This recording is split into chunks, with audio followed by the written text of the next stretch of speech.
comments or would like to make any comments to the guest. We have two incredible panelists who are going to be with us today. Wanda Petty is a U.S. Army veteran and is also known as Sister Soldier, and is the president CEO of She Vet Inspire. Also, we have Marilyn Weiche, who is the U.S. Army veteran and survivor of police brutality. So our discussion will center on police brutality against veterans specifically. And so I'm really honored to have you here, Wanda and Marilyn. So who wants to start first? Wanda, do you want to start? Yes. Hello. How are you? Fine, Thank you very much, Mr. Arnold. Oh, sure. Yeah. Yes. Well, I'm excited to be here today. This topic is very near and dear to my heart simply because one of the main reasons and purpose of the She Vet, foundation platform and the She Voices platform is for women to have to find their voice. And so it's just important today that with everything that's going on that we not only, I believe that this movement that's taking place is exposing a lot of things. Yes. And so with that exposure, we can't ignore some of the other issues that's going on. And for those who have been crying for help and wanting help, but yet being sounded out and not feeling like they had a voice because being made like to feel as if they were not important. So Miss Weiche is with us today to share about her experience that she has had as a veteran experiencing post-traumatic stress at the VA, and in hopes to bring awareness to this so that we can make a change and begin to acknowledge that these things happen. Yes. And not act as if push them underneath the rug, because we can no longer do that. Yes. People, everyone wants that opportunity to pursue the opportunity of freedom of speech and of liberty and happiness. And so when we don't allow a person to speak their voice and to say what's going on, then we are toning them out. And so it's imperative that we hear what they have to say and see what we can do as a community. And for those who really have a voice in the media, in the arena, or some form of connection in a network to do something about it and not just shoo it under the rug. So I'm honored to have her here today to share her story, and this is her experience. Yes. So and I want I want to thank both of you for your service to begin with. Putting on that uniform to serve this nation is it takes guts, it takes strength, and it takes character, and it takes leadership. So I wanted to thank both of you for that first. And what you said really resonated with me because it made me think we must stop adding insult to injury. We already have an injury present, and don't insult it by ignoring it and not paying attention and listening to those voices asking for assistance and making sure that this comes to light. So with that, Marilyn Weiche, why don't you chime in and tell us a little bit about yourself and the story? Good afternoon, and thank you for having me on the show. Oh, sure. Honor. My name is Marilyn Weiche, and I'm a U.S. Army reservist. Yes. Served in support of Operation Desert Storm. Combat Medic and the LPN. And LPN. Okay. Yes. Yes, sir. Great. Most military people know it as 91 Charlie. 91 Charlie. That's it. Okay. And I was a 91 Alpha, which is a combat medic. Combat medic. Yes. Yes, sir. I don't know I apologize because I'm not experienced or start from the incident of what happened. Is that okay? Oh, yes, I understand. Yes. Okay. Yes. I received care at the Washington, D.C. Veterans Affairs Hospital in Washington, D.C. And on March 21st, 2011, I was assaulted in the post-traumatic stress PTSD clinic or post-traumatic stress disorder clinic. Okay, yes. By yes. two white male cops. Okay. I was there with another female, not even for myself, but I was there with another female veteran who had just come home from Iraq and was trying to be evaluated for PTSD, but she had a 6-month-old baby. Okay. So I had to come and sit with the baby so she can go to her appointment. Yes. And so when she came out, she expressed how she was in an appointment with a bunch of men, no other females. Oh, boy. So I was like, that is horrible. Uh-huh. And I was upset. Mm-hmm. Now, I was upset, but one of the nurses in another room heard me and called the police. Oh, boy. And Okay. when the officers arrived, everything was calm, quiet. I was standing in the doorway, and I heard him ask someone at that time, I didn't know who it was at that time, is this her? And apparently she said yes. So he laid hands. He grabbed me in my breast. He threw me on the ground, grabbed me by my head full of hair, banged my head on the floor 4 times, twisted my neck with each time he banged my head on the floor. Wait. Yes, sir. This is just unbelievable. So explain this again. You were standing in the doorway of a VA facility as a veteran, assisting another veteran, and they approached you, and there was no provocation, it sounds like. Well, they didn't ask him the questions. When excuse me, when he came, he just asked somebody on the other end of the hall, is that her? And pointed to me, and she said yes. But everything was calm, quiet. We wasn't even talking. Everybody was just quietly sitting. Yes. And so when he grabbed me in my breast and threw me on the ground, I landed on my hands. So him and his partner flipped me over. Then he grabbed my hair and just banged my head on the floor where he was twisting my neck. So his partner put his knees in my back. They snatched my hand behind me, threw me across the hall, slammed me against the wall, told me I was being charged with disorderly conduct and assault on a police officer. I got a $125 ticket. By then, the young lady that I was with came out and said, she didn't do anything. What did she do? She didn't do anything wrong, and she started crying. So they snatched her up. What? And placed her under arrest. Put her hands over her head.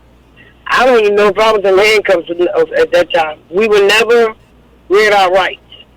And what made me knew we were going to jail because the aggressive officer told the female police officer to call Child Protective Service to come and get that young lady's 6-month-old baby. That's how I figured we were going to. Wow. So when we got, they drug us down the hall, hands up, and when we got down by the elevator, when the doors opened, he slammed me in the back of the elevator, snatched her up. We went downstairs, so they pulled me out of the elevator and dragged me in front of all the other patients into the back because the police station was at that time in the emergency room. Yes. So they chained me to the bench for about, I don't know, seemed like forever. And I kept saying, where's my transport? Where's my transport to go to jail? And after it was seemed like for 2 hours, but it might not have been that long. So when they first finally came to get me, the other young lady was gone. Gave her a ticket and sent her on her way. And they let her go. They let her go, but then I was saying some threatening stuff, so they took me to the ER because I was ready to commit suicide. I was so mad. Well, and I have understandably, yeah. So I got a history of that. So they took me to the ER, and then after I made a mistake, because they were going to send me home. When I told them, you can let me go home, but the first officer I see, I'm going to run him over. So they put me on the psych ward, and I stayed there forever. But yeah, you were just reacting. It sounds like you were reacting to the whole situation too. I served in Iraq, and one of the things that really was like a knife through my heart when I got back, I remember, when we had people who were engaged in combat, and if someone was an insurgent or someone that we thought may have been a terrorist, we extended some constitutional rights because we had to follow rules of engagement. So if you just couldn't go in and then start firing on people who were walking down the streets in Mosul or one of the, or Tikrit or whatever you were, you had to actually follow an ordered procedure that was actually an extension of our Constitution. And then when I get back, I see people like Trayvon Martin being killed by someone who's not trained, who has no legal authority, and gets off with murder. And Trayvon Martin wasn't extended the same constitutional rights that we would extend to a terrorist. And so I really have a problem with the way that the rules of engagement go, especially if you're in front of a VA facility, you're aware that our citizens served overseas, where I'm not sure of what the status of these police officers were. I'm hoping they weren't veterans as well. But if, for them to extend that type of response to any situation that you were in, doesn't seem to be rational to me. And it seems to be going against what we should be doing for our veterans. Well, one of the things that kind of got me appalled is everybody involved was demoted. The chief of police was demoted to a greeter. They moved the investigator to mental health clinic. They moved the aggressive officer.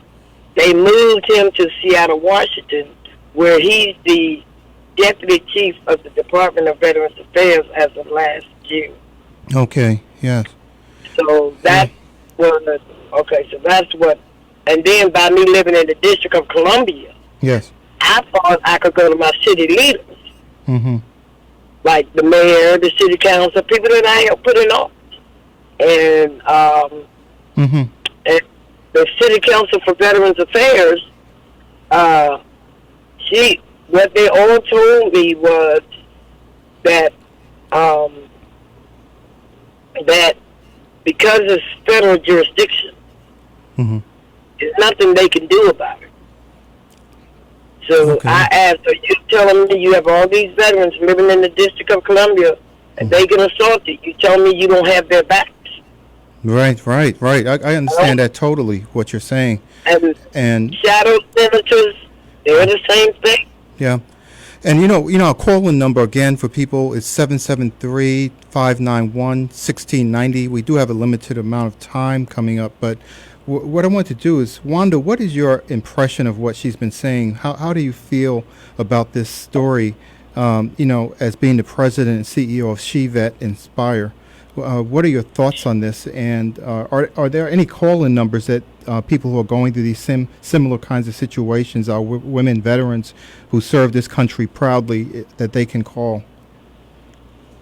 Well, first of all, there is what's brought to my attention about this particular situation is that I've met and I've encountered several women veterans who have had just issues or situations that they've encountered, not only at the VA, but just in the military as a whole. And when it comes down to them speaking their voice and sharing what's happened to them, people begin to be mute. And what's the disparity in that is that they're not just making up this stuff. Majority of the time, these are things that people have experienced. It's caused them trauma, and they're trying to just find an ear for someone to listen to them. If we all become mute, then that's when the hurt turns into outrage. Yes, and when someone's loud, we really tune them out. So my point is to bring awareness that this is happening, and that we can no longer become mute to when someone is sharing something with us, because now we're an accessory to the crime, because the moment that they tell us, we have a responsibility to act and at least hear them out and see how we can help them move forward. And so it would remove a lot of the trauma that they're experiencing to keep going over and over and over it by not being heard. Yes. May I add one important thing? Yes, absolutely. You know, a lot of people have said, well, did you try to sue them? Did you try to make them accountable? When I wrote a letter to the VA, their response was there were no wrongdoings of their staff. So then I tried to go to various lawyers. And the first thing the lawyer is going to ask me is, are there any witnesses? There was 50 people watching this incident. Yes. And all of them work for VA.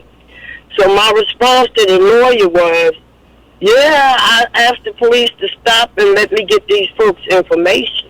No lawyer will accept this case because they don't fight. The response is, we don't go against the government, and we don't fight Veterans Affairs. Right. So my case right there, as far as legal, yes, no lawyer would step up to the plate and say, well, you have, and they told me, you have a case. Yes. But we don't fight the federal government.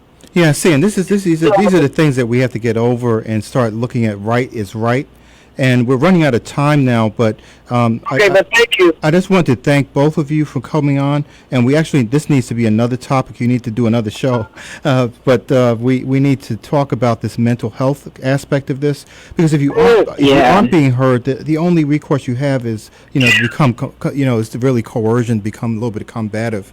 So now at this point, I just want to thank both of you so much again. Well, and I just want to say real quick is that if you asked me how can someone find out about getting assistance, if they could call America's Heroes Group and let them know what's going on, we'll get their information. We're building a coalition, the She Voices Coalition, for providers and service providers who are wanting to assist with that. So they can call America's Heroes Group too and find out more. Great. Do you have a number for that group now? Do you have a number for that group? Oh, yes. I'll get it to you. We'll be sending at the end of the show. We'll be doing those announcements with the numbers for them to call in. But we'll make that, a note of that as well when we do that. But thank you. Okay, and the audience, stay with us, and we'll be right back after this break.